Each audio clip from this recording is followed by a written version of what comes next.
பள்ளி மாணவர்கள் கல்வி உதவித்தொகை பெறுவதற்கான ஊரக திறனாய்வு தேர்வு வரும் பிப்ரவரி 1ஆம் தேதி நடக்க உள்ளதாக அறிவிக்கப்பட்டிருந்த நிலையில் அந்த தேர்வு தற்போது பிப்ரவரி 8ஆம் தேதிக்கு தள்ளி வைக்கப்பட்டுள்ளது.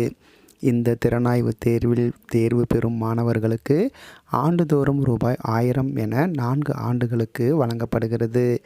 மாணவர்களின் கல்வியை ஊக்குவிப்பதற்காக பல்வேறு திட்டங்கள் செயல்படுத்தப்பட்டு வருகின்றன. அந்த வகையில் அரசு பள்ளியில் படித்த மாணவர்களின் கற்றல் திறனை அதிகரிக்கும் வகையில் திறனாய்வு தேர்வு நடத்தப்பட்டு அதில் தேர்ச்சி பெறும் மாணவர்களுக்கு ரூபாய் 1000 என 4 ஆண்டுகளுக்கு வழங்கப்படுகிறது. தமிழகத்தில் கிராமப்புற மாணவர்களை ஊக்குவிப்பதற்காக ஊரக திறனாய்வு தேர்வு திட்டத்தின் கீழ் இந்த கல்வி உதவித்தொகை வழங்கப்பட்டு வருகிறது. அதன்படி பள்ளிகளில் 9ஆம் வகுப்பு பயிலும் மாணவர்கள் இந்த திறனாய்வு தேர்வு எழுத தகுதி பெற்றவர்கள் ஆவார். இந்த திட்டத்தின் கீழ் ஒவ்வொரு மாவட்டத்திலும் தலா 50 மாணவர்கள் தேர்வு செய்யப்பட்டு அவர்களுக்கு ஆண்டுக்கு ரூபாய் 1000 வீதம் 4 ஆண்டுகள் வழங்கப்படும். அதன்படி நடப்பு ஆண்டிற்கான ஊரக திறனாய்வு தேர்வு கடந்த டிசம்பர் 14ஆம் தேதி நடைபெறும் என்று அறிவிக்கப்பட்டிருந்தது.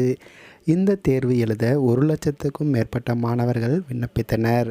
இதற்கிடையே வடகிழக்கு பருவமழை தீவிரம் அடைந்ததால் மாநிலம் முழுவதும் டிசம்பர் 2வது வாரம் பரவலாக கனமழை பெய்தது.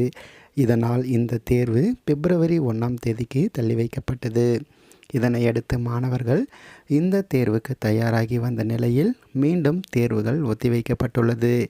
ஊரக திறனாய்வு தேர்வு மீண்டும் தள்ளி வைக்கப்பட்டுள்ளதாக தேர்வுத்துறை அறிவிக்கப்பட்டுள்ளது.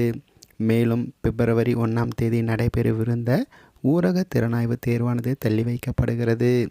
இந்த தேர்வு பிப்ரவரி 8ஆம் தேதி நடத்தப்பட உள்ளது.